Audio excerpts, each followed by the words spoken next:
Then rank as either secured or unsecured creditors in case the company is actually liquidated. So they basically have a right to rank as either secured or unsecured creditors.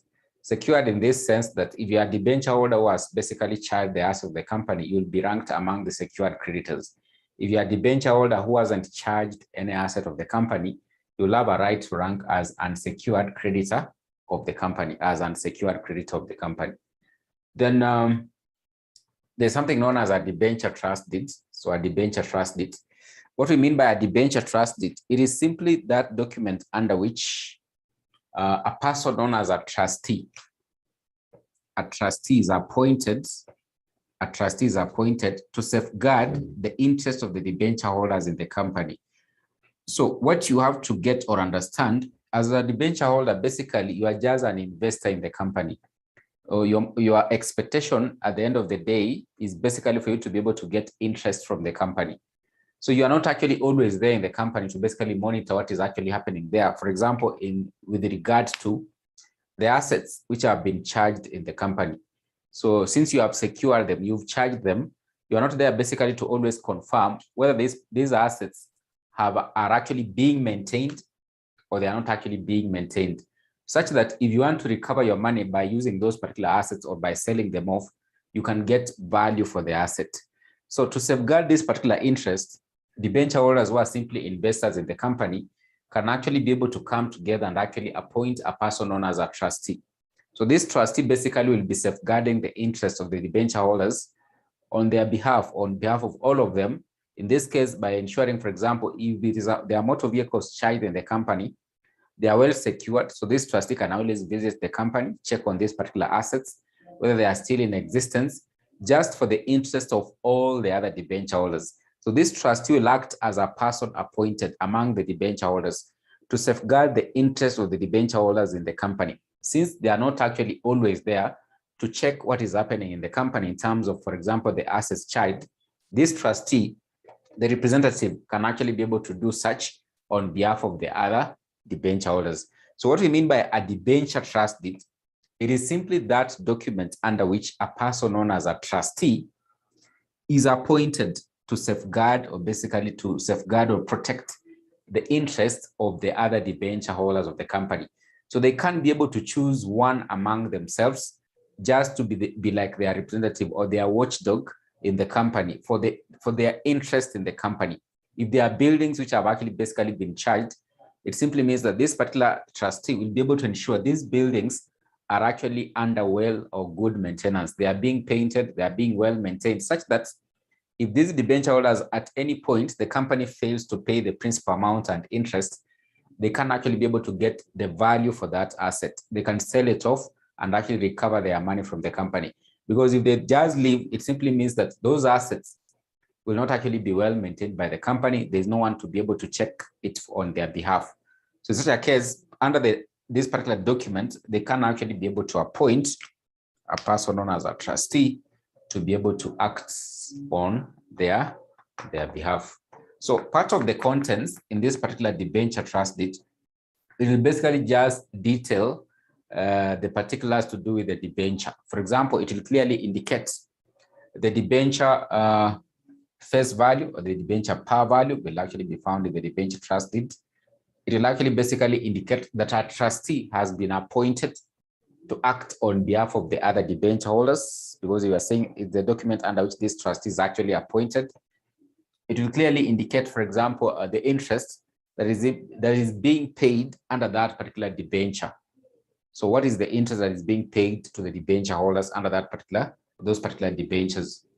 It will actually also clearly indicate that a charge has been created over the assets of the company. So failure to which for the company to be able to pay the principal amount and interest, the charge can actually be taken over by the trustee who is acting on behalf of the other debenture holders, So those will be parts of the contents of this particular document we are calling a debenture trust deed. It simply just details that particular debenture. And most importantly, it clearly indicates the fact that there has actually been an appointment of a trustee to act on behalf of the other debenture holders or other investors who have invested money in the company in the name of debenture holders, That is what we mean by a debenture trustee. So those are the contents. It clearly details that particular debenture that has actually been issued out to the debenture holders. For example, what is the par value? What is the face value? What is the interest under that particular debenture? Is there any asset that has been charged in the company under the debenture? Who is the trustee? Or basically, it clearly indicates the fact of the appointment of a trustee to act on behalf of the other debenture holders, That is what we mean by a debenture trustee. So if you check your notes, you'll be able to get it very clearly. You'll be able to see it. It's actually just in your notes under debt capital. So the last thing I want us to look at is what we call priority of charges. Priority of charges. I think at this particular point, when I mention a charge, you should actually clearly or simply understand in a simple way what the teacher is meaning when he mentions a charge. What we mean by a charge, it is simply that asset in the company which has been used as a form of security for the debenture holders. When I mention a debenture holder, most obviously, it should actually be very easy for you to be able to understand. A debenture holder is someone who has lent money to the company or has acquired what we call a debenture in the company. A debenture, basically, it is simply an authentication clearly indicating that you've lent money to the company as a debenture holder. And of course, your expectation is to get what we call principal amount and interest. That's why basically the topic is known as debt capital. The company is basically raising money through borrowing, and any lender of money to you, whether it is a bank or who, most obviously the expectation for this particular person is for him to be able to get what we call interest. So therefore, when I mention a debenture holder, it should actually be very easy for you to be able to understand. When I mention a charge, if you go to a bank and basically borrow money, of course, they tell you to bring a security. The same case, if the company is raising money through debt capital, these debenture holders who are lending money to the company, they'll charge the asset of the company. So what we mean by priority of charges, it simply means that how do you prioritize charges? Of course, you've already looked at the types of charges. We've said you can have what we call a floating charge, and we actually expounded on it previously. We even looked at the advantages of a floating charge and disadvantages. We also said we have another charge known as a fixed charge. If you can remember very well, and if you are in this particular class, the teacher said under fixed charges, we have two kinds of charges. We can have a legal fixed charge, and we can have what we call an equitable fixed charge. So under fixed charge is simply whereby we said that this is actually basically a charge on a specific asset of the company. It is very specific. And of course, we said the company won't just deal in the asset or basically use the asset anyhowly under this particular charge without having to consult the debenture holders. But we said under floating charge, we said it is not really on a specific asset. Basically, it will settle or crystallize in case, for example, the company actually defaults. So therefore, it is simply a charge that hovers over an asset until there's actually an occurrence of an event that causes it to settle. When it settles, we say it has turned from just being a floating charge, it has become very specific. It has become a fixed charge. So therefore, we said under fixed charges, if you can remember very well, we said we can have a legal fixed charge and we can have an equitable fixed charge. So legal fixed charge, it is simply where we said, legal fixed charge, it is simply where we said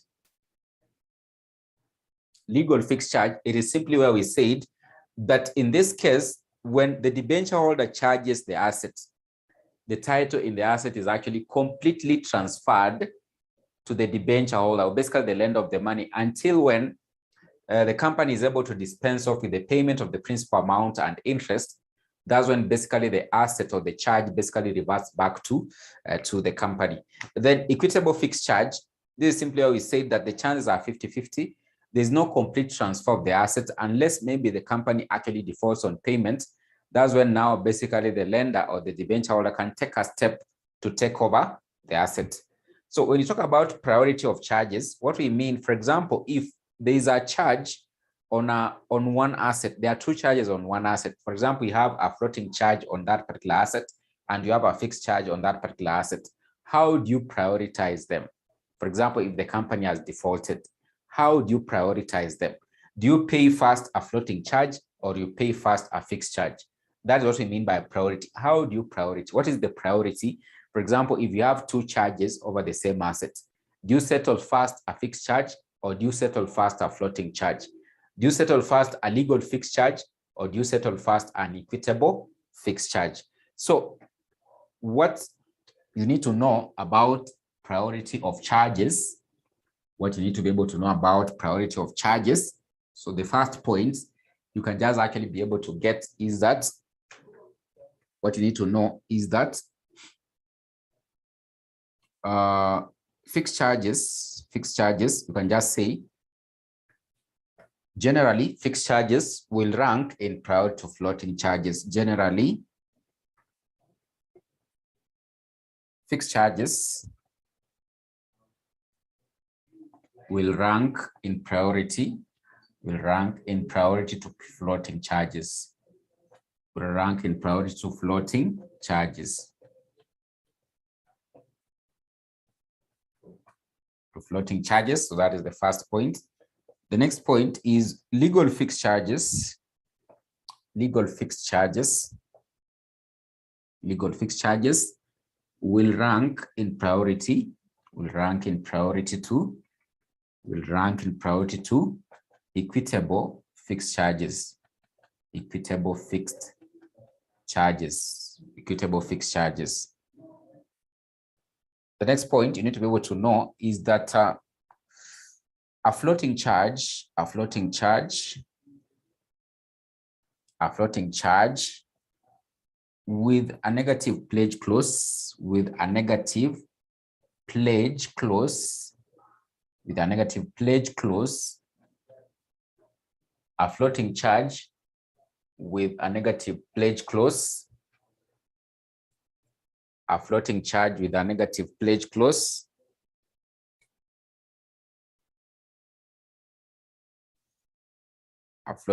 with a negative pledge clause,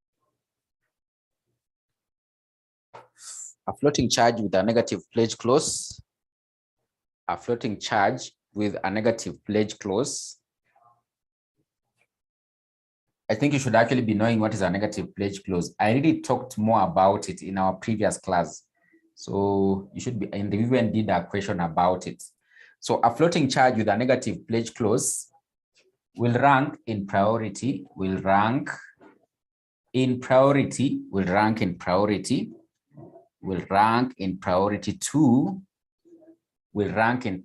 to a floating charge with a negative pledge clause will rank in priority to subsequent fixed charges.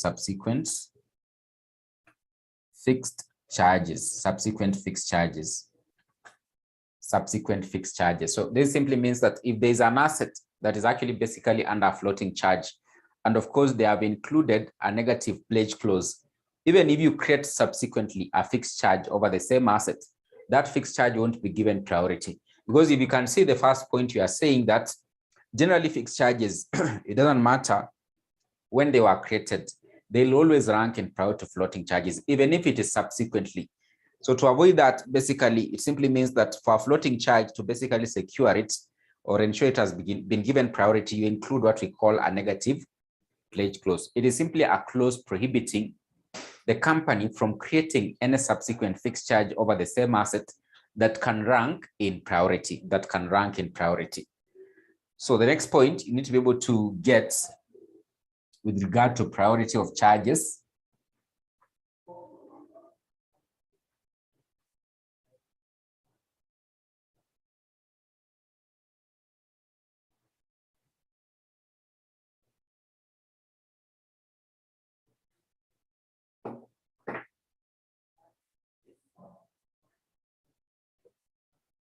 floating charges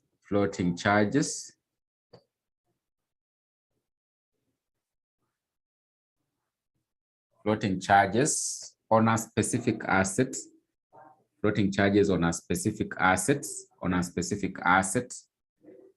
will rank in priority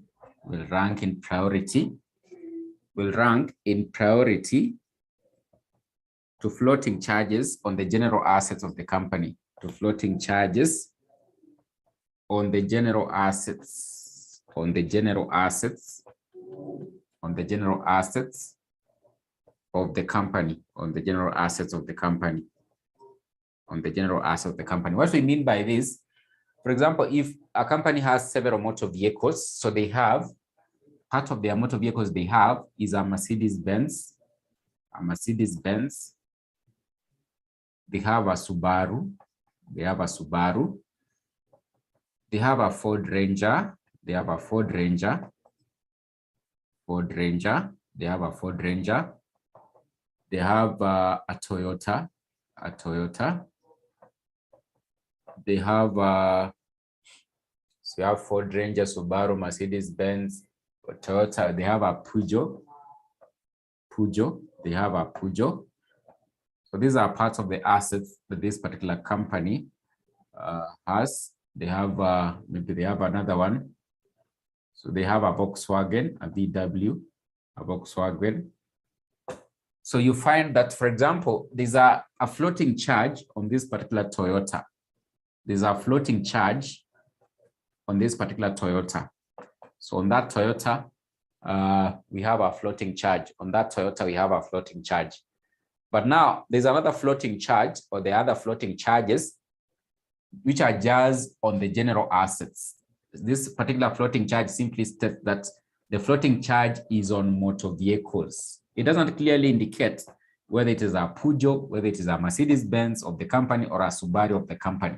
But there's another one that is actually very specific. It is basically saying if the company defaults on payment, that Toyota is the one basically that particular floating charge can actually basically the whole of the floating charge can actually be able to go for.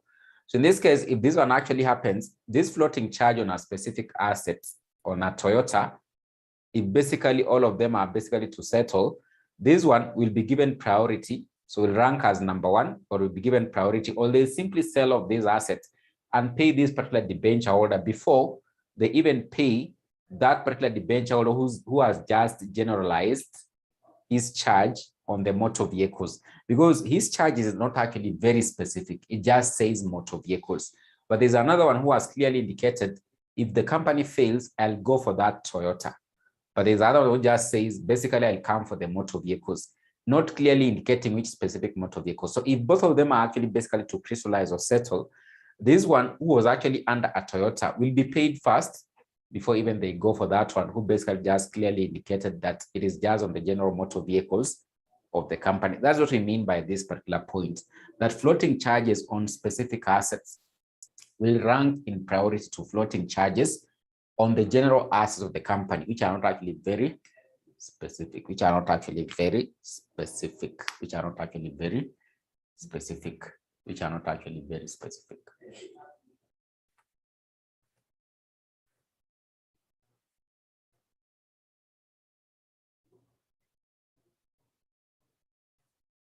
So that is basically what you need to be able to know about priority of charges, or basically how you can rank the charges,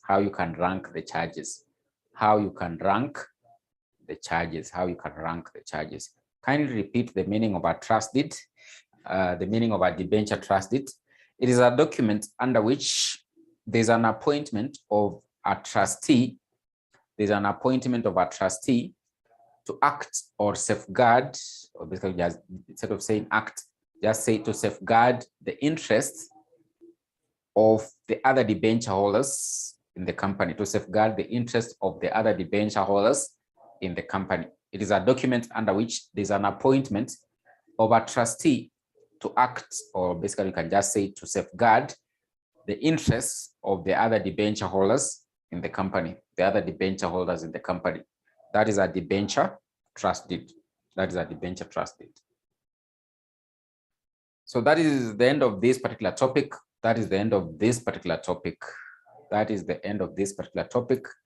So maybe the last thing I could actually be able to mention is that when you are looking at the topic of membership, if you can remember very well, we looked at something known as a register of members. So under the register of members, we said in the exam, they could ask or basically test on what are the contents or what will be contained in the register of members. So I told you basically when they ask for such, just know that they're asking for the particulars of that particular member with regard to the register. For example, in this case, what will be contained in the register of members of a company is basically the name and address of that particular member, the dates under which he became a member in the company, the date, for example, under which a person or basically that particular member exited from being a member of the company.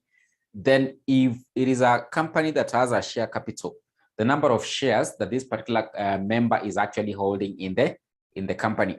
The same case with the debenture holder of the company, we'll have another register in the company. So the register will actually be known as a register of debenture holders, a register of debenture holders.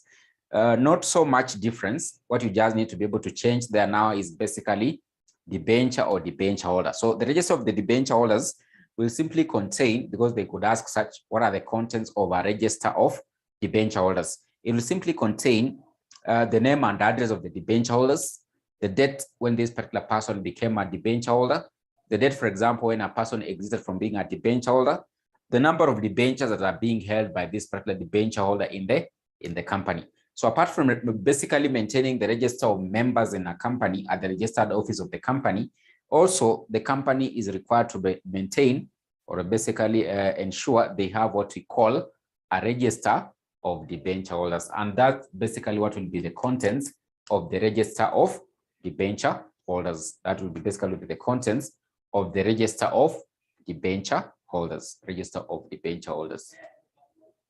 So that is the end of this particular topic. So I want us to start the next topic. So company meetings,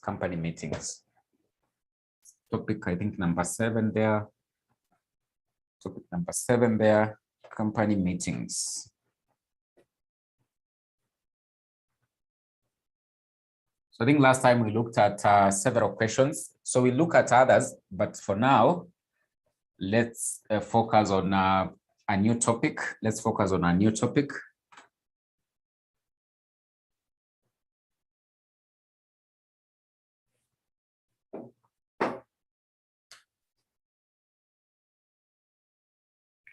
I'm too fast. I don't know what you mean by I'm too fast. What do you mean by I'm too fast? Winnie? Yes, Malim, I didn't get the context of a debenture register of debenture holders. Register of debenture holders. Yeah, its contents. Name and address of the debenture holder. Name and address of the debenture holder. Name and address of the debenture holder. Name and address of the debenture holder. Name and address of the debenture holder.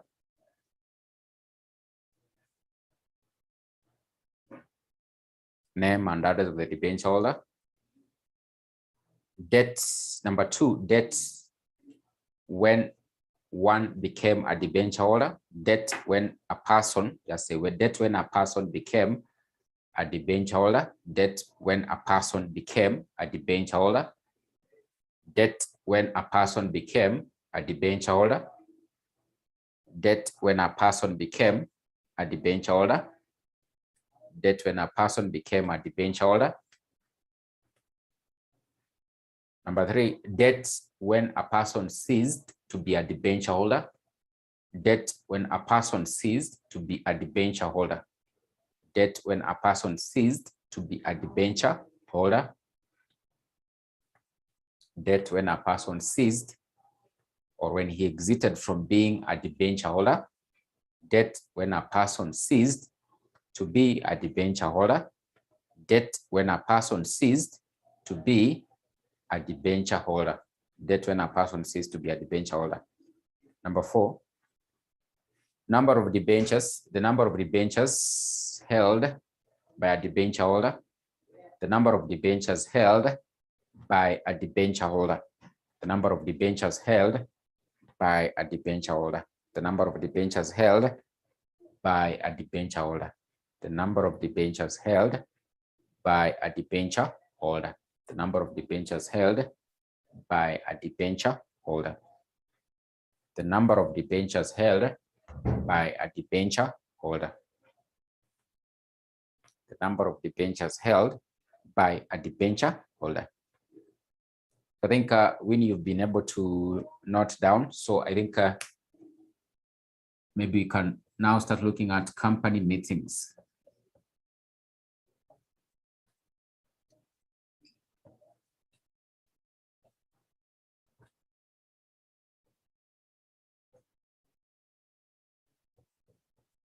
So here we're going to look at the role in Sharp versus Dawes. The role in Sharp versus Dawes. Going to look at the essentials of a valid meeting. The essentials of a valid meeting in a company. The essentials of a valid meeting in a company. Then we will look at the types of meetings in a company, the types of meetings in a company, the types of meetings in a company. Then we will look at resolutions in a company meeting, resolutions in a company meeting. Here, basically, we look at what is an ordinary resolution, and a special resolution. What is an ordinary resolution and a special resolution? What is an ordinary resolution and a special resolution? What is an ordinary resolution and a special resolution? So that is basically what we are going to look at under this particular topic of company meetings,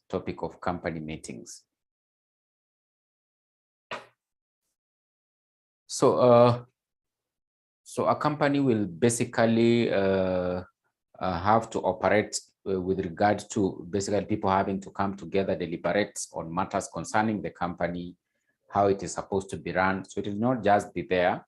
So there must be at least be some form of assembly of people or the key stakeholders in the company to be able to deliberate on matters concerning the company, on how the company is actually supposed to be run. So in this case, for a company, basically there'll be meetings that will actually happen there.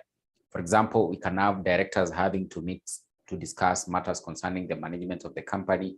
We'll have, for example, the shareholders of the company having to meet to discuss or basically approve certain matters concerning the company. So in short, what we mean is that a company will operate in this way, that all the matters concerning the company, before anything actually happens in the company, there must be at least some form of meeting with regard to the key stakeholders of the company. So that's why we are saying that, for example, at these particular meetings, there'll be the passing or approval of what we call ordinary resolutions and what we call special resolutions. So what we mean by resolution is simply basically decisions taken or basically agreed upon at a general meeting or basically at a meeting of a company.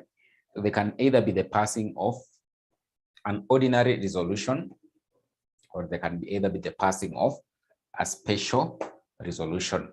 So several meetings can actually happen in a company. We've said, for example, we are talking about members of the company having to meet. So you can have what we call, like, for example, general meetings. We can have an annual general meeting, which I think I've previously mentioned. We can have directors meeting in the company. So we can have a board of directors meeting. We can have creditors. So the other key stakeholders of the company, they can actually be able to meet within the company and discuss matters concerning the company. So they are the key stakeholders of the company. So we can have a creditors meeting in a company. You can have a creditors meeting in a company. So what we mean by company meeting is simply just an assembly of the key stakeholders of the company to deliberate or basically discuss matters concerning the company, more so as to how the company is actually supposed to be run, or basically how it is supposed to carry out its activities. So the company won't just be there. For it to be able to operate or basically to run, basically there must be some form of basically meetings that are going basically to happen in the company on basically maybe management matters. So anything to do with the company will likely be discussed at a company meeting. So here, there's usually a very famous rule. So it is known as the rule in Sharpe versus Dawes. And as the norm, or basically as what you've discovered since we started learning about company law, any major rule we come across, it has exceptions. So this particular rule also has exceptions. So we look at also the exceptions to this particular rule. We are calling the rule in Sharpe versus Dawes. The rule in Sharpe versus Dawes. The rule in Sharpe versus Dawes.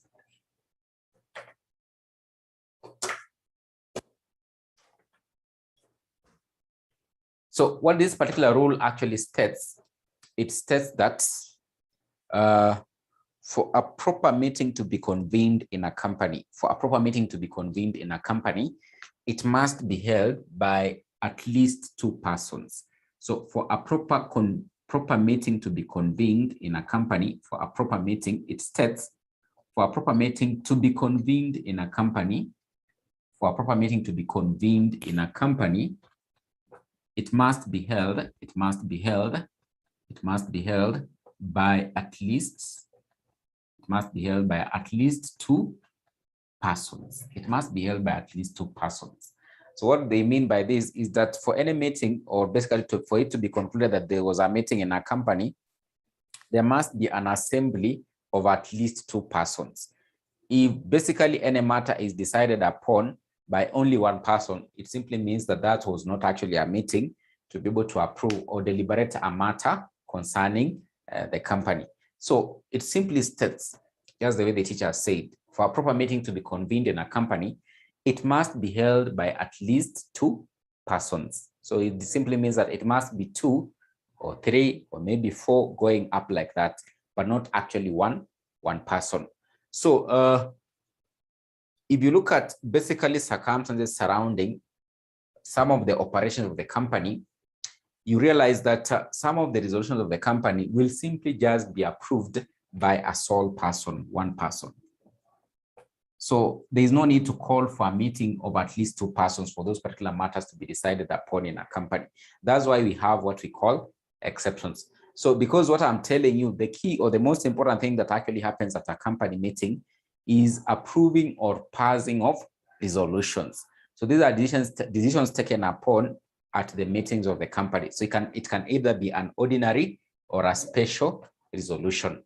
So what we mean by this, that this particular rule has exceptions. You might find under certain circumstances, certain resolutions of the company, it is not a must that they be approved by at least 2 persons. 1 person can actually be able to approve such kind of matters or decisions. In such a case, we simply conclude that in that case, the meeting was held by a sole person. It was actually basically held by 1 person. So in this case, what normally comes, basically what most obviously some students normally ask, how can 1 person basically form a meeting? So that's the question you're asking yourself. Why is the teacher saying that in this case, 1 person has actually been able to form a meeting?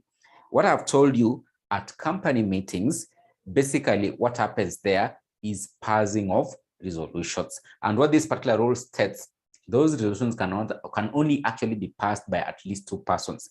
But the teacher has said under exceptional circumstances, certain matters can only basically be approved, or basically if you look at circumstances surrounding that company, a certain matter will only be approved by 1 person. It is normally concluded that that person was actually able to form a meeting and passed a resolution. Because I've told you at company meetings, what happens? They pass resolutions. So in that case, it simply means that that person basically upon himself was actually able to pass the resolution. And therefore it is concluded the meeting in such a case was basically held by a sole person, and he was actually able to pass a resolution. What are these exceptions? Number 1, for example, in the case of a private company that is formed by a sole person. Remember, the teacher said when we are looking at nature and classification of companies, that a private company, it is a type of a company that is normally formed by 1 person. It can be formed by 1 person up to 50 persons. So what we mean by, in this case, this person we are calling, or this friend of ours we are calling Matthew. Matthew has actually been able to form his own private company. In this his own private company, he is the sole member and is actually basically the sole shareholder and is actually basically the sole director.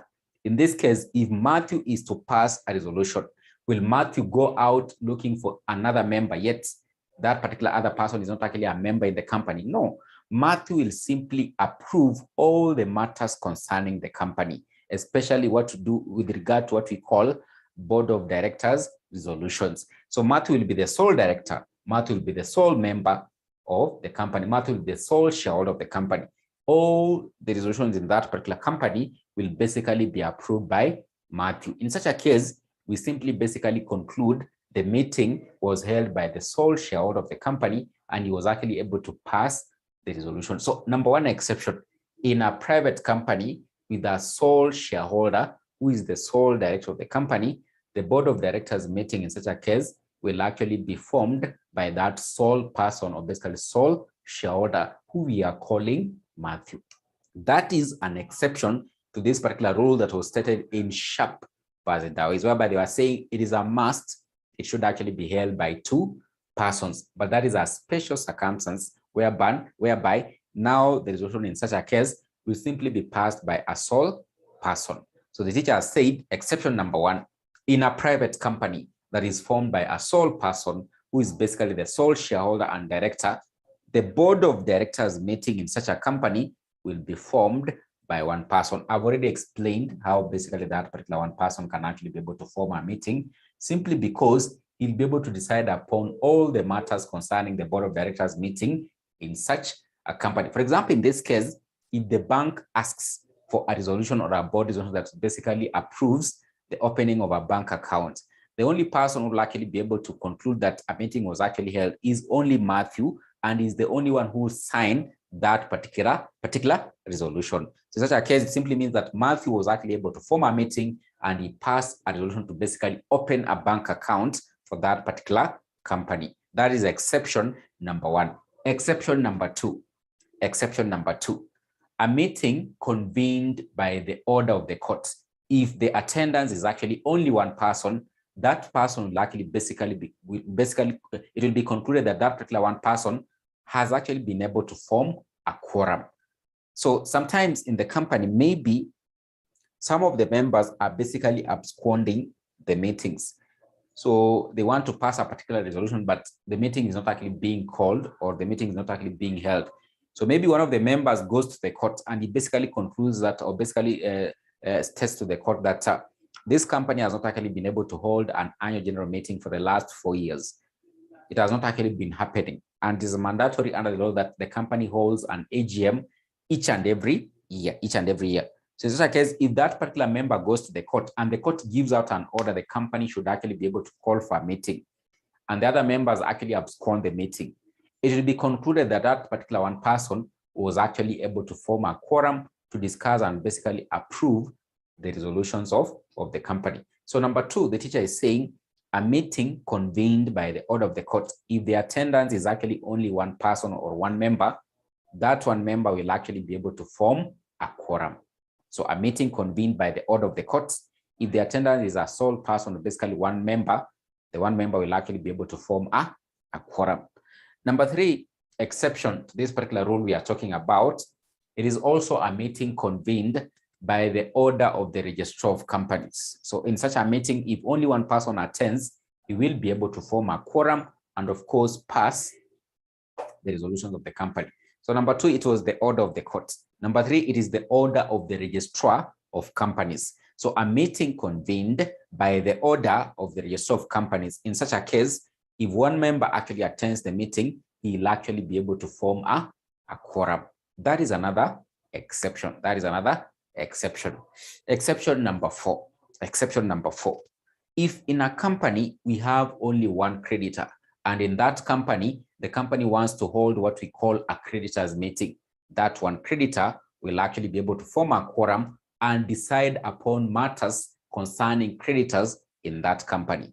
So in such a case, if they ask for any matters concerning creditors, he will be the only one who will be able to write down or basically approve all the matters concerning creditors and forward to the company because he's the only sole creditor. But that is actually a very unique case. So in such a case, if we have a company that has only one creditor, if the company is to hold what we call a creditors meeting. That creditor is the only one who will be able to form a quorum and therefore will likely be able to pass resolutions concerning the creditors in that particular company. So that is actually an exception to this particular rule whereby they are saying it must be two. So if the company has only one creditor, it simply means that that sole creditor will be the only one who will be able to form a quorum. So in a company where we have one creditor or a sole creditor, the sole creditor will form a quorum in case of a creditors meeting. Creditors meeting is actually very key there. So in a company where we have a sole creditor, the sole creditor will form a quorum for a creditors meeting in the company,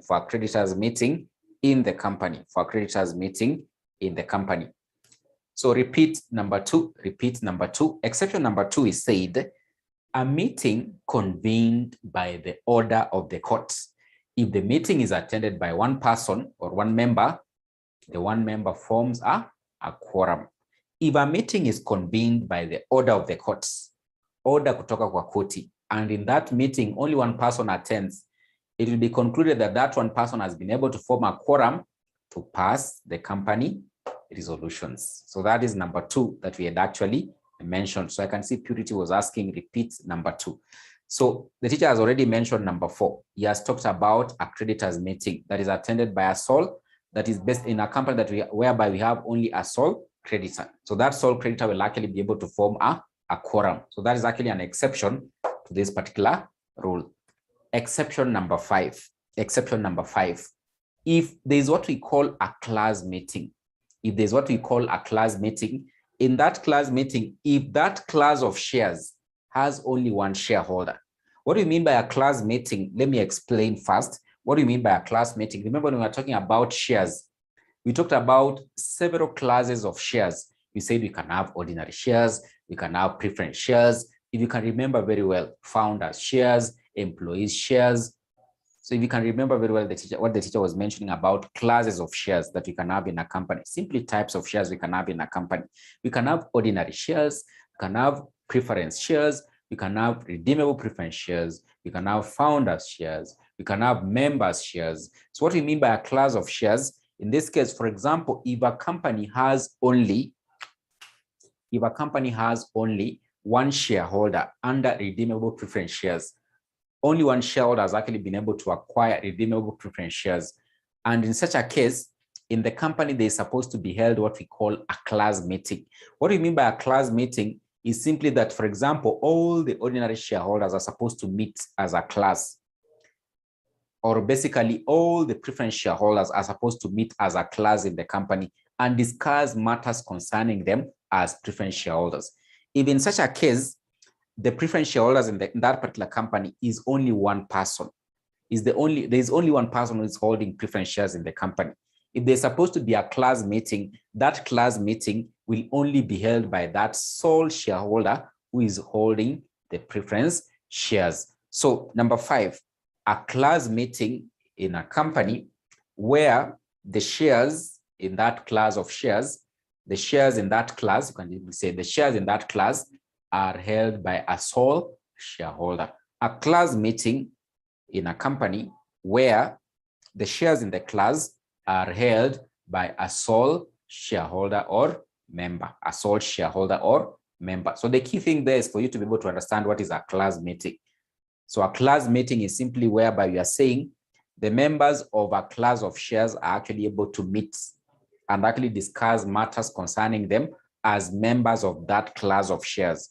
So in this case, I've said, for example, in a company, if we have only one person holding the ordinary shares, if that class of shares is to deliberate matters concerning ordinary shareholders in that company, since these shares are actually held by a sole person, that person is the only one who will be able to deliberate and basically decide upon matters concerning that particular class of shares. So it will be concluded that that particular shareholder was actually able to form a quorum and basically approve a resolution concerning a class meeting for that particular class of shares, So that is exception number five. So number six is, for example, at a convened meeting. What do you mean by at a convened meeting? And of course, there's no quorum. So in such a case, if there's no quorum, the meeting is actually postponed to maybe next week, the same time, or maybe the other week. And of course, at that particular postponed meeting, only one person attends. That one person can actually be able to form a quorum and pass resolutions. You know what can actually happen in the company is that, for example, they could be calling for a meeting. And of course, kuna wale vichwa ngumu, wale shareholders vichwa ngumu. So they gang up together and say, we want to defeat the quorum, so we won't attend the meeting. So they do it the first time. And of course, they are still actually ganging up together. So it is quite obvious, most probably, if you basically postpone to the same time next week, they won't attend. So what in this case, basically the law tries to protect for such, or basically safeguard against such, is that at a postponed meeting, if at that particular postponed meeting, that one person who's actually able to attend can be able to pass a resolution, it will be concluded that he has actually been able to form a quorum. So number 6, what the teacher is saying, at a postponed meeting of a company that is actually attended by a sole member, the sole member will form a quorum to pass company resolutions. So those who are basically absconding deliberately, so to defeat quorum, so they'll be caught there. So they have no option but basically to attend at that particular postponed meeting. So at a postponed meeting where the quorum is a sole person or a sole member, the sole member can actually be able to pass resolutions for the company. Those are the exceptions to this particular rule in Sharp versus Dawes. It is very common in the exam. High chances they can test it. It is very common in the exam. Exceptions to the rule in Sharp versus Dawes, or they could simply basically start with the Roman 1. State the rule in Sharp versus Dawes. Roman 2. What are the exceptions to the rule in 1 above? It is very common in the exam. So essentials of a valid meeting in a company. What are the essentials of a valid meeting in a company? Or how can we actually be able to conclude that there was actually a very valid meeting that was actually held in a company? How can we actually be able to conclude there was a valid meeting that was actually held in a company? So we can look at the essentials or key characteristics that should actually be present for it to be concluded there was actually a proper convened meeting in a company. Essentials of a valid meeting in a company.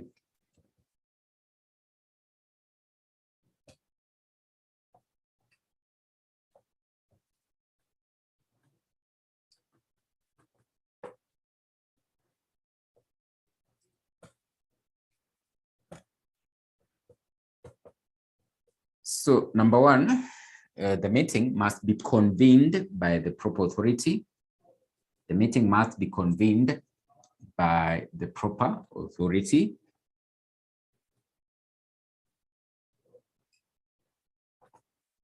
Then number 2, the meeting must be convened by a notice. It should be convened by a notice.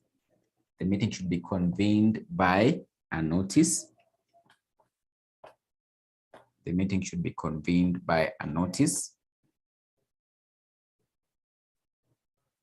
There should be what we call a proper quorum.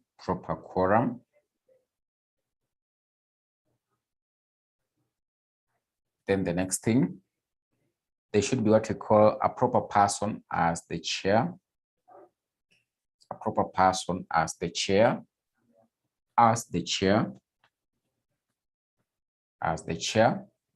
Then the last one, number 5. Minutes should be maintained. Minutes should be maintained. Minutes should be maintained. Minutes should be maintained. Minutes should be maintained.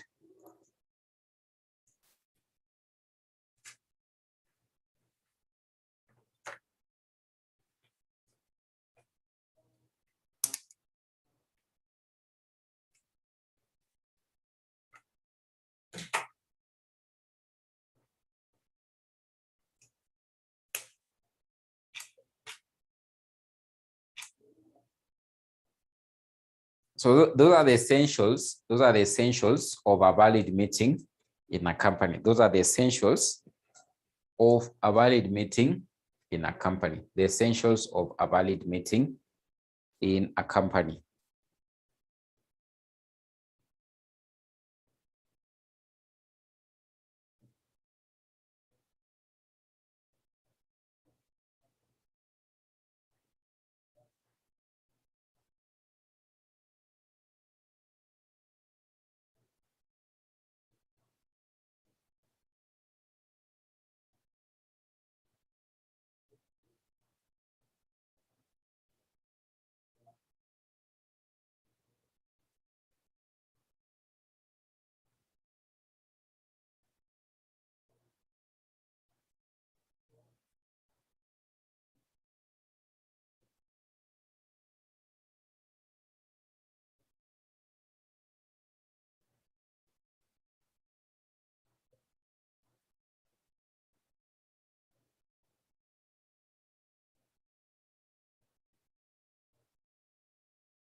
So those are the essentials of a valid meeting in a company. So we are saying that for it to be concluded there was a proper meeting in a company, there should be it should be convened by the proper authority.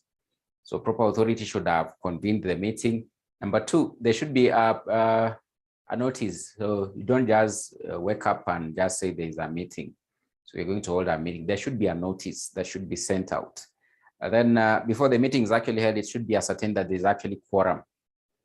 So to be able to pass maybe a special resolution or an ordinary resolution. Then in any meeting, you'll hear people saying, who is the chair, leaders or guiders. So I think most of the meetings that basically are discussing serious matters, you'll basically expect there's a person as a chairman or the chair lady. Even if it is that committee or basically wedding meeting for a wedding, meeting concerning basically value arrangements. So there's obviously a person as a chairman to be able to guide the meeting or basically direct the meeting. So the same case in a company. For any meeting, there should actually be a person known as a chair. Then minutes, most of the meetings you'll hear people saying, who is maintaining the minutes? Who is keeping the minutes? Even in that basically meeting for a wedding. So who is maintaining the minutes? And the minutes are actually normally shared later on. So if it is a chairman meeting, so who is maintaining the minutes? Who is the chair lady of this particular chairman? Who is the chairman of this particular chairman? So there should actually be maintenance of minutes, the same case in a company. So that meeting should actually ensure that the minutes are actually being maintained. So what you need to understand is that with regards to the authority to be able to convene a meeting, so the proper authority to be able to convene a meeting in a company, so this is actually very key, you need to understand or basically be able to know. The proper authority to convene a meeting in a company is normally the board of directors of the company. So they're the ones who will basically be able to approve or pass a resolution at the board level that basically there is supposed to be a meeting in a company. So they'll be able to craft that notice and be able to ensure the company secretary has actually been able to send it out. So the proper authority to convene a meeting in a company is usually the board of directors or the director of the company. So they clearly decide at what time or at what particular point the meeting is actually supposed to be held in the company.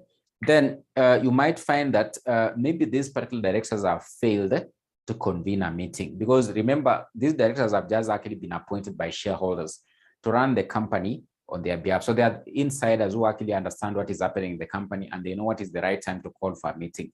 But if things are not actually going well, and of course directors are not actually able to call for a meeting, the members can actually be able to take this particular matter in their hand, and of course they can petition the court or ask the courts to be able to call for a meeting in the company. That's why we are saying there under the exceptions, a meeting convened by the order of the court.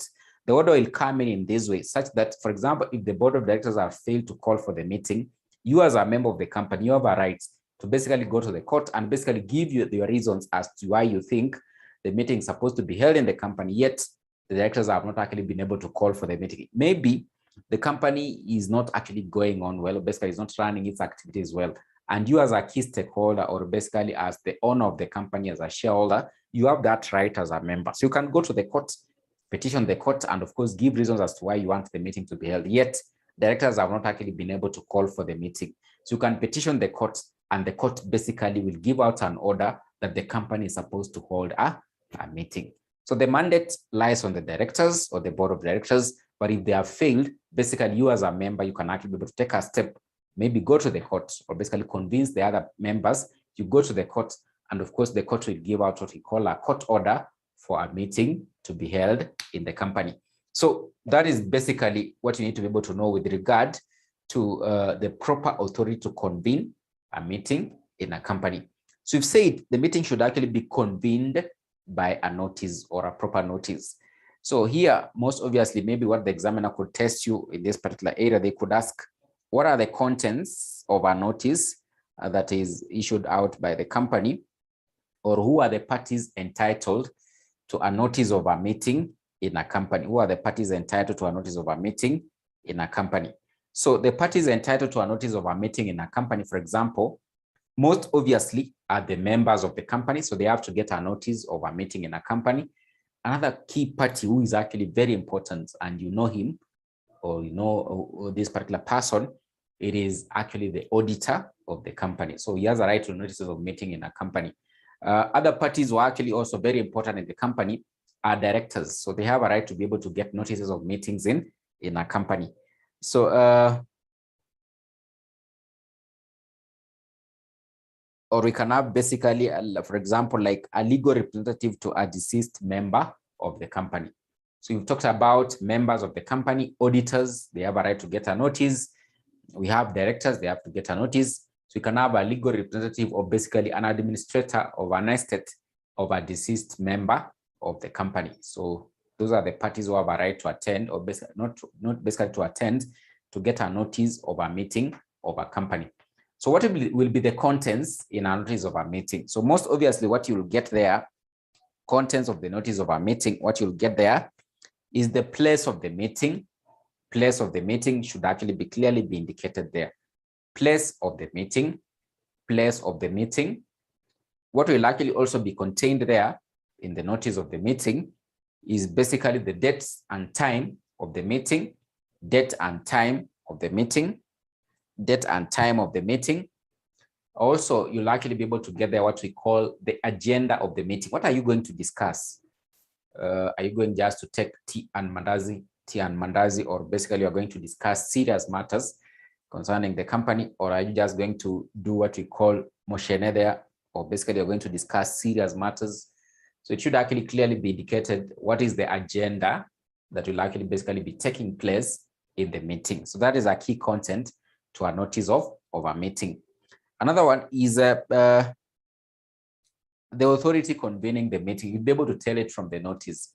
So basically, of course, maybe it will be signed by the chairman of the board down there under the notice, so that people can actually be able to know who is convening the meeting.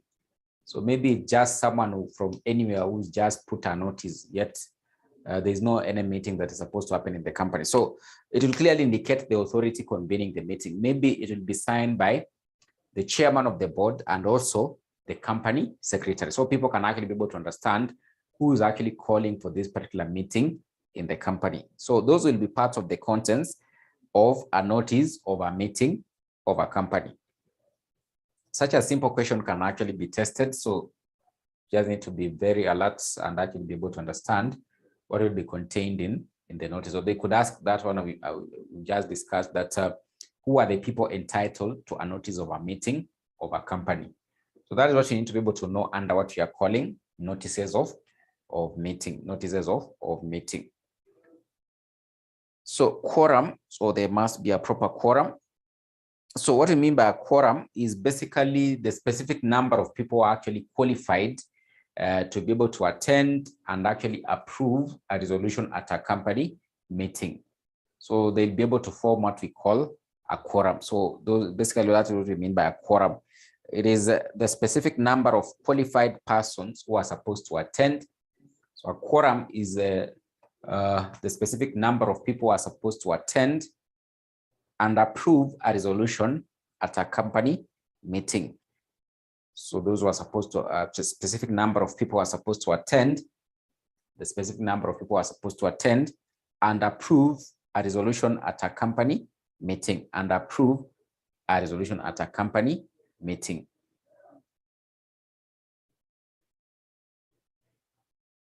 So I can see Nemo is asking who issues the notice. So we've already said that a properly convened meeting in a company will actually be convened by the board of directors. So those who issue the notice is normally the board of directors. And of course, the company secretary will, there's a topic number 9 that we are going to look at. It is known as the company secretary. We'll see the important role of a company secretary in a company. Part of their mandate of the company secretary is normally to send out notices of meetings in a company. So that's why I'm saying that particular notice will be signed most of the time by the chairman of the board of directors, and of course, the chairman of the board of directors, and of course, also the company secretary, and of course, also the company secretary. So those are the persons basically who will be able to issue the notice of the company meeting. So we are saying the board of directors plays a key role, and of course the company secretary. And most obviously in several companies, the company secretary is normally part of the board of directors, to be able to advise the board of directors on several matters concerning operations of the company or how meetings are supposed to be convened in the company. So the person who normally convenes is the board of directors. Just say the board of directors there. So the company secretary is part of the board of directors. So that is what we are talking about, a quorum. So that is what we are talking about, a quorum.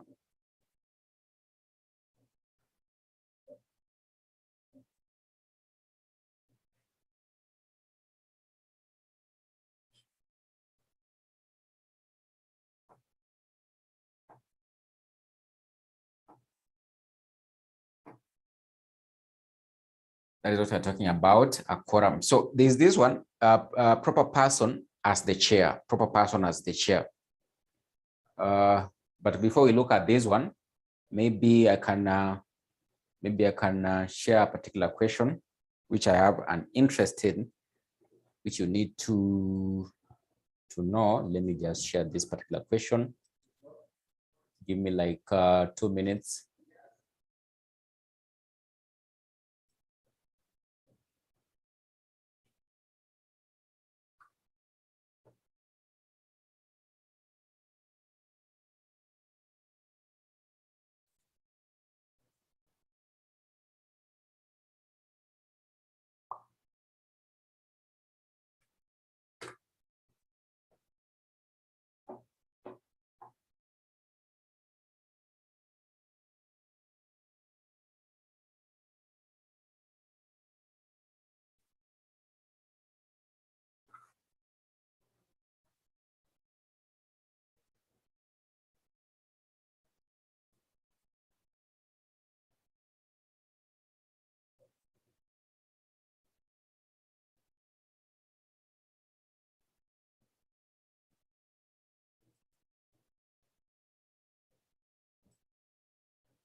So there's this one. So this was the last sitting. So in May 2021. So this is what they tested, question number 7C. They tested this. The case of Sharp versus Dawes indicates that one person cannot constitute a meeting. So that's what the case of Sharp versus Dawes actually indicates, that a meeting is actually supposed to be held by only two persons. Explain 4 exceptions to this particular rule. Explain 4 exceptions to this particular rule. So this was actually tested in the last sitting, this that they just did in May. So what are the chances? What are the chances they are going to repeat this question in this coming sitting? What are the chances? What do you think are the chances they'll repeat this particular question about Sharp versus Dawes? What are the chances they'll actually be able to repeat? So that's why I was telling you this one is actually very common. If you check the other previous past papers, they have actually tested it like almost 4 times or 3 times. But what are the chances? It was tested in the last sitting. What are the chances they are going to repeat it in the next sitting? The chances are quite minimal. The chances are quite minimal. So they might not test it. So maybe they might dwell on another case law, a major case law that the teacher talked about. Because in this one, they have tested Sharp versus Dawes. So most probably in the next one, they could test Trevor versus Whitworth and the exceptions. Because I've told you, this is actually one of the major case laws in company law, Sharp versus Dawes. So they like playing around with them. So most probably in this sitting, they have tested Sharp versus Dawes. So maybe the next one they could test Trevor versus Whitworth, or maybe they could dwell on another one like Solomon versus Solomon and Company Limited and the exceptions. Because as I've told you, the major case laws in company law, they are countable. They're like 5 or 6 of them. They have exceptions. So Sharp versus Dawes, it has exceptions. Trevor versus Whitworth, it has exceptions. Royal British Bank versus Taquant, it has exceptions. Solomon versus Solomon and Company Limited, it has exceptions. Force versus Habutil, it has exceptions. And actually, this is actually the last major case law we are going to come across. There's no any other major case law moving forward up to the last topic. So this is the major one that they like testing. So those ones, they like testing them in the exam because they are major case laws and all of them have exceptions. So most probably they could ask you state it and simply state the exceptions. So if you are better off if you know all of them, then you are quite safe. So that's what I was asking. If they tested this one in this sitting, what are the chances they'll repeat in the next sitting? The chances are quite minimal. Maybe what they'll test in company meetings is something different. They could actually be able to test something about maybe the duties and the powers of the chairman. And actually, there's a question I wanted us to look at. I'm just going to show you that has more to do with the chairman of a meeting. So what are the chances they might actually repeat this one? So they are quite minimal. But of course, you know the answers. I don't have to give you again. So I've really repeated them when we started this particular topic. So you know them, you know the answers. A meeting convened by the order of the courts. A meeting convened by the order of the registrar. In a private company with a sole shareholder and who is the sole director, the board of directors meeting in such a company, basically, it will be held by a sole director. A creditors meeting in a company whereby you have only one creditor. A class meeting in a company where the shares in that class of shares are held by a sole shareholder. At a postponed meeting, where the attendance or basically the quorum is one person. So such a person will likely be able to form a quorum for the meeting. Will actually be able to form a quorum for the meeting. So maybe let's look at another one. Let me just show you another one.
Okay, Mwalimu, Yes.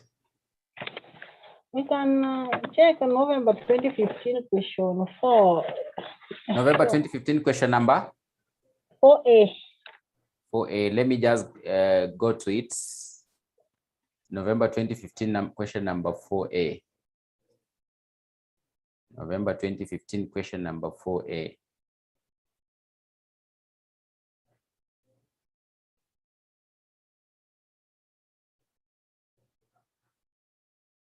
Oh yeah, in fact, you've just gotten the question that I was talking about. Just I told you they can test such simple things.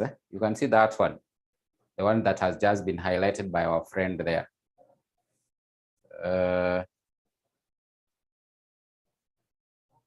Outline the rules governing the following: entitlement to notice of a meeting.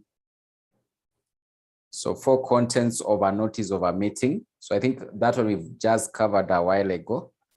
And I think we've said who are the parties entitled to a notice of a meeting. So I think this one was how many marks? It was, you can see 2 marks. And of course, on contents, they tested, they gave 4 marks. So there's someone talking about a question about cutting of a melon. So this one was actually in the last sitting. So I think I'll give the answer to it, but not in this particular class, but I'll just give you the answer. There's a question I'm interested in. It's about chairman of a meeting, powers and duties of a chairman of a meeting, which I wanted to show you.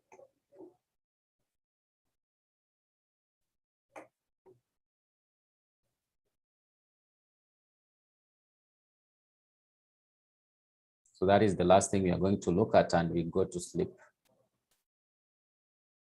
It is a very important question, because I know if they test that one and you have no clue, you'll be knocked off, and probably it can even be 10 marks.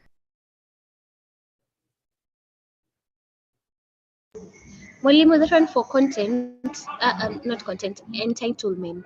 You're saying? That one for entitlement.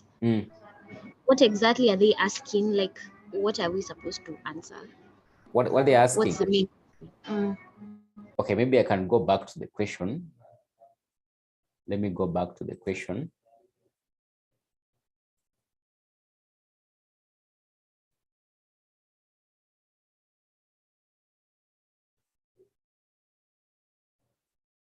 Outline the rules governing the following: entitlement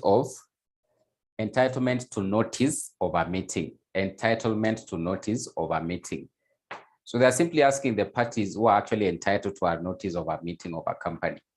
So what you need to be able to do there is just that the persons who will be entitled to a notice of a meeting of a company will be members of a company, comma, you can say comma, members of a company, comma, and then you say directors of a company, comma, auditors of a company, and legal representatives of deceased members, or basically administrators of estates of a deceased member. So this is simply a person who was a member of a company, but basically his shares are being administered. So they're basically going to share among the next of kin, or maybe those are supposed to inherit the share. So they'll be taken over by the administrator of the estates. So the one who's supposed to basically distribute the assets of that deceased member. So they want basically to be able to state and clearly indicate who will be entitled to a notice of a meeting of a company. So the persons who will be entitled to a notice of a meeting of a company will be the members of a company, comma, auditors of a company, comma, directors of a company, and basically also legal representatives of a deceased member of a company. Number 2, I think that one is quite direct. So that's what they need you to be able to indicate in terms of entitlement to notice. Who is entitled to a notice of a meeting of a company? So if you're able to bring out who are the persons entitled to a notice of a meeting of a company, you will score your clean 2 marks. You will score your clean 2 marks. So then there, the contents, you just need to indicate the contents of a notice of a meeting a company include. So you can say, for example, A. So you've said that it will basically have the date and time of the meeting, The agenda of the meeting should actually also be included there. The agenda of the meeting will actually also be included there. It will be signed, or basically you'll see the signature of the person basically convening that particular meeting. So you'll be able to see it from that particular notice. So place of the meeting, where will this particular meeting actually be held? The agendas, so the agenda should actually be there. The agenda should actually be there. So I hope I'm clear on that. I hope I'm clear on that. Yes, thank you. So let me just stress this particular question.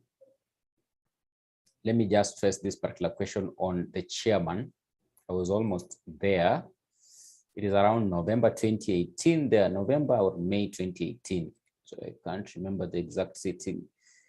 I think it's May 2018 or November 2018, one of the two sittings. If you've gotten it also, you can be able to tell us. It's May 2018 or November 2018 about the chairman of a meeting. The powers and duties of a chairman of a meeting.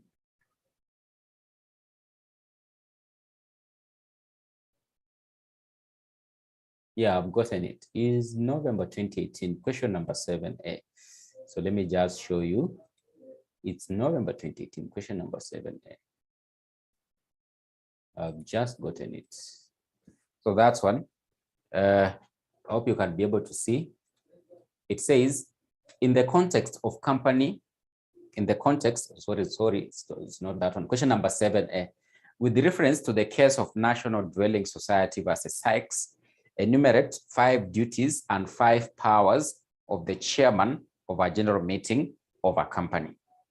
So that is the most common thing they'll be able to test about a chairman of a meeting. So they'll basically look at, they could ask what are the duties, or they could ask what are the powers of the chairman of a meeting. So the duties are basically those ones, basically, for example, outlined as maybe under the statute or under the common law. And then, of course, also we have some powers that the chairman will have. So in several meetings, you'll see the chairman has certain powers. For example, he can actually be able to eject a person who is basically causing disturbance. So he'll bring the meeting to an order. If people are making noise, you'll see maybe the chairman is saying, can we have some order?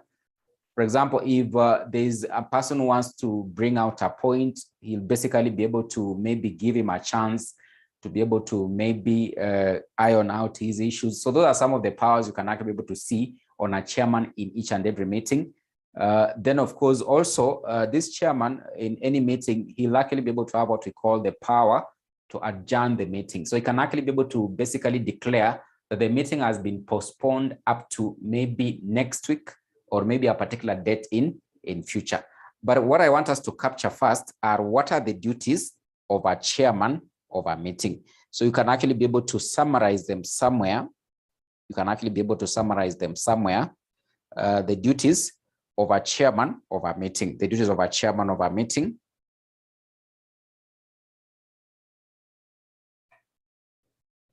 The duties of a chairman of a meeting.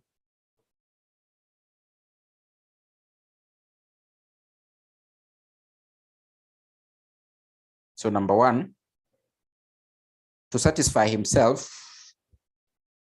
that the meeting,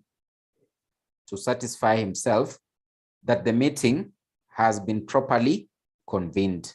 To satisfy himself that the meeting has been properly convened. To satisfy himself that the meeting has been properly convened. To satisfy himself that the meeting has been properly convened.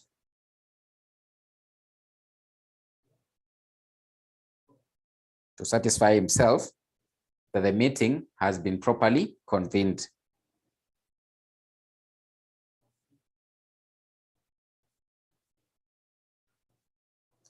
Properly convened as per the articles or the statutes, as per the articles or statutes, as per the articles or statutes, as per the articles or statutes, as per the articles or statutes. Then number 2,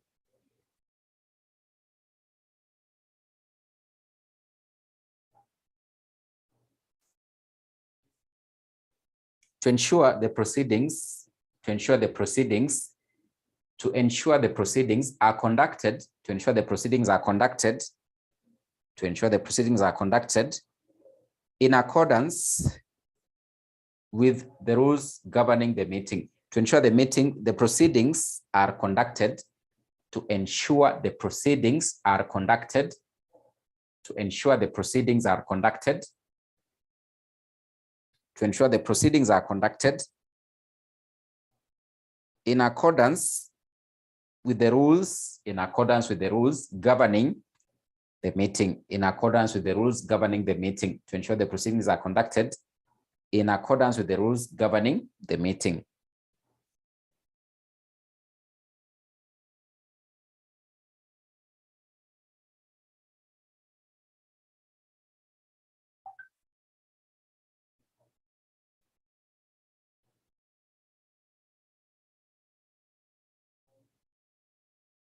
The next one, to preserve order in the meeting, to preserve order in the meeting, to preserve order in the meeting, to preserve order in the meeting, to preserve order in the meeting, to preserve order in the meeting.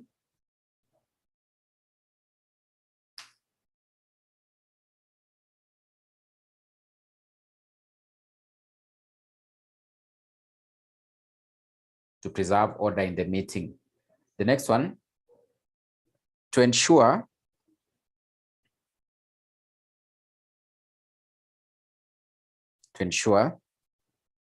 the business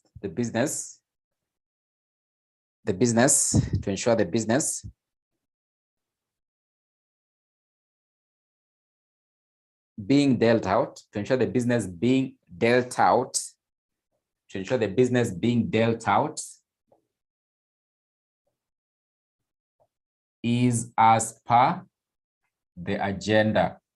To ensure the business being dealt out is as per the agenda of the meeting, is as per the agenda of the meeting, is as per the agenda of the meeting, is as per the agenda of the meeting, is as per the agenda of the meeting, is as per the agenda of the meeting.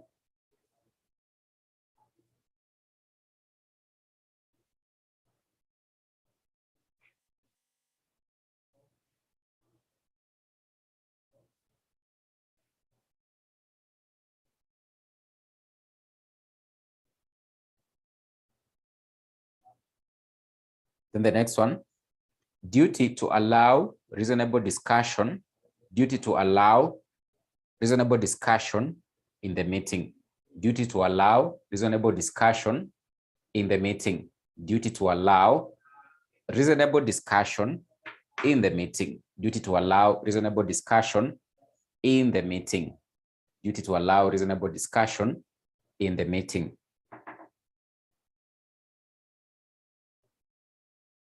Duty to allow reasonable discussion in the meeting. So the powers, you can state the powers of the chairman, the powers of the chairman, the powers of the chairman. So number 1,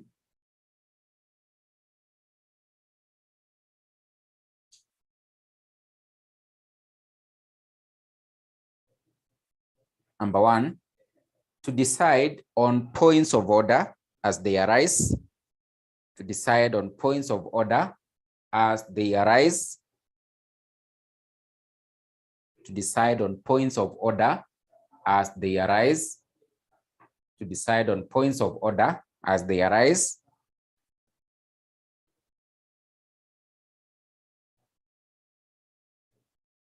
and give his rulings, to decide on points of order as they arise and give his rulings, to decide on points of order as they arise and give his rulings.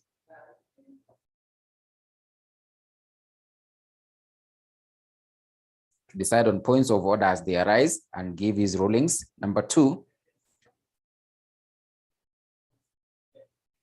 to cast his votes in good faith. Number 2, to cast his vote in good faith when there is equality of votes. In this case, is like the tiebreaker. To cast his vote in good faith. To cast his vote in good faith. To cast his vote in good faith. Where there is equality of votes. To cast his vote in good faith, where there is equality in votes. So you can see he has the power to be the tiebreaker. The power to be the tiebreaker. To cast his vote in good faith. To cast his vote in good faith, where there is equality.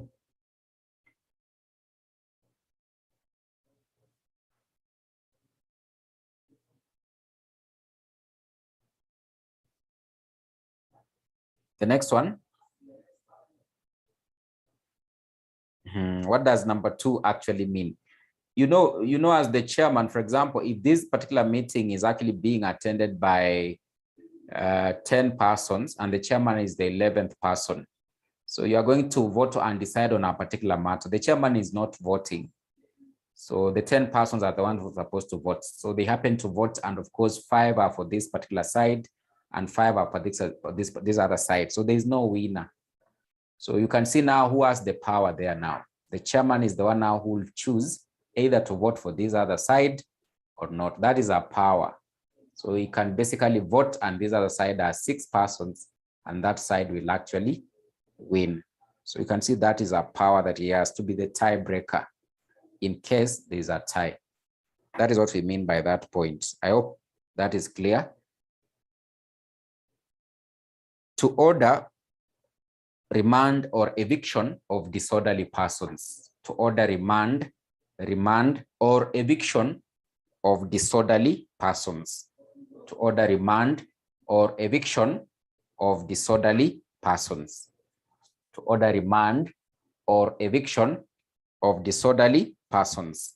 To order remand or eviction of disorderly persons.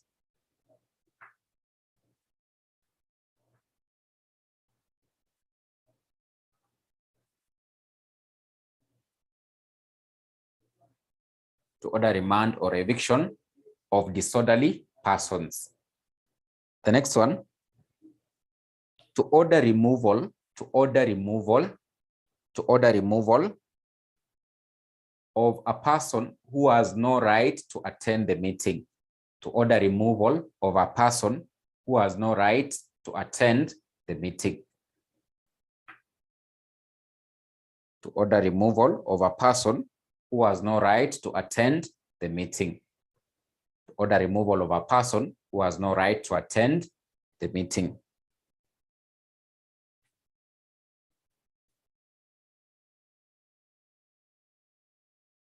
The last one, the power to adjourn the meeting. The power to adjourn the meeting. Adjourn simply means to postpone. The power to adjourn the meeting. The power to adjourn the meeting. The power to adjourn the meeting, which is derived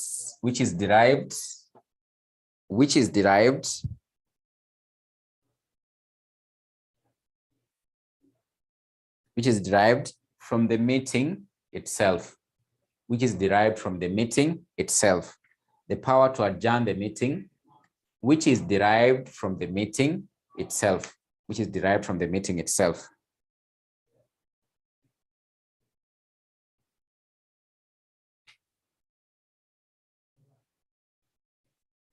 The power to adjourn the meeting, which is derived from the meeting itself, i.e., consent of the members present. Consents, by consent, you can say by, i.e., what you mean by that, i.e., by consent or approval of the members present. By consent or approval of the members present. So of course, he'll make that declaration, but it has basically also to be supported by the members present so that it can actually be a proper adjournment. So you'll make the declaration. Basically, since there's no quorum, then this particular meeting will actually be held in maybe 2 weeks' time, so that we can actually be able to have quorum. And of course, all the other members will actually be able to support, those members present will actually be able to support such kind of an adjournment, So those are the duties and powers of the chairman, So I think we'll end there the class. So we'll pick up from there next time, wind up on this particular topic. Just a few things remaining, and we shall start the topic of directors in our next class. Mwalimu, Yes. before we go, as we were looking for that question of chairperson. That question of? As we were perusing, looking for that question of the chairperson. Yes. I came across this question of November 2016, question 5C. It talks about what? State 4 items of agenda at an annual general meeting of a company. Oh, that's what we haven't covered. We look at it under the types of meetings. But of course, the items of agenda, maybe I can just state them. So for the sake of for your benefit, we look at it under types of meetings, because other types of meetings, we look at AGM, general meeting, creditors meeting, board of directors meeting, then a class meeting. But mostly we normally dwell much on a general meeting and an AGM. So the key items of agenda at an annual general meeting of a company or an AGM, it is normally number one, approval of the annual dividends to be paid to the members. Approval of the annual dividends to be paid to the members. That is one item of agenda that must be there. Number two, approval of the annual accounts. So you can simply be able to say the audited accounts of the company. That is number two. So you've said approval of the annual dividends to be paid to the members. Number two, approval of the annual books of accounts, or basically audited books of accounts of the company. That one should actually happen at an AGM of a company. Number three, appointments and removal of directors of a company. That is will actually also happen at an AGM of a company. Appointments and removal of directors of a company. Number four, appointments and removal of auditors of a company. Then, of course, number five, there can be any other agenda that they think is actually very important to be discussed at the AGM. But those ones, it is a must they happen at the AGM. Like, for example, you normally hear that they have paid dividends after an AGM. So they normally wait. What will happen is that the directors will just propose, for example, this year are going to pay 6 shillings per share as dividends. But of course, it will only be paid after the AGM once the approval has actually happened. So they have already approved this, what we are going to pay as dividends as owners or shareholders of the company. That's when now after the AGM, that's when now the company goes ahead to basically pay the dividends now. So we've said items of agenda number one, approval of the proposed annual dividends to be paid to the members. Number two, approval of the audited books of accounts of the company. Number three, appointment and removal of directors of a company. Number four, appointment and removal of auditors of a company. Then number five, any other item of agenda that is actually very important to be discussed at the AGM. I hope I'm clear on that. Are we okay on that particular question? Although we'll look at it later on before we finish this particular topic. It's okay. It's okay. Yeah. So I think we can end there. We'll meet next time unless there's a burning question. So I think I've shared notes for topic 7 and 8. You must have realized that they are just this evening. So we'll wind up with topic 7 and of course start topic 8 in our next class. So we are going to move a bit faster. So don't afford to miss a class. Try your best. Even if you don't have time, try your best to ensure you attend the classes, because if you miss, then now when we start doing the revision or when the exam is almost near, there'll be some form of fear. So, and of course, you don't have to fear. So these are very easy paper. And of course, I can assure you, if you are well prepared in company law, and this is experience I've had,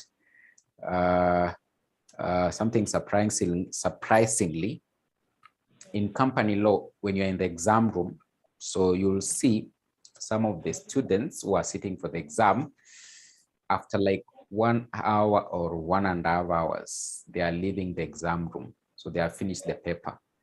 So I can assure you, if you are one of them who prepared so well, you'll actually be able to finish the paper very early. And it's actually a very easy paper. It's not a hard paper. You just have to basically ensure you have some form of confidence. Then, of course, prepare so well. This one is not like, there are some other exam papers, you leave the exam room, then you start saying that financial reporting, manze ile swali ya consolidation, hii tumeachia tu mwalimu, tumeachia tu Mungu, mwalimu hii tumeachia tu Mungu. So for company law, if you are prepared so well, you leave the exam room. I can assure you, you leave the exam room knowing this one I'm going to pass. If you prepare so well, you leave the exam room knowing this paper I'm going to pass. And this experience I've had with my previous students. So just keep on preparing so well, attend all the classes. This is what I normally encourage my students, attend all the classes if you can, unless it's something beyond your control, then you can avoid to attend. Some students assume that these theory papers, they are not so hard. Once the teachers just shared the notes, then that is okay. But I really insist, I normally encourage my students to attend the classes. As I've told you previously, just come and sit there. Listen to this teacher. What is this teacher saying? Just listen to this teacher. Listen to him very carefully. Then just take your short notes. Once you take your short notes, come for the block revision classes. Then I can assure you, you'll just leave the exam room very, very happy. So I wish you a good night. We'll meet next time. So that is actually on Sunday. So as I've told you previously, if you are doing your private revision and you come across a difficult question, the teacher is just a phone call away. The teacher is just WhatsApp away. You can WhatsApp the teacher. You can post on the group. That's why we have that platform. You can post a question there. So I'm not that kind of teachers who are on a blue tick. If I see this is my students and I know who anamuona pale, I normally see this is D or this is actually Victor.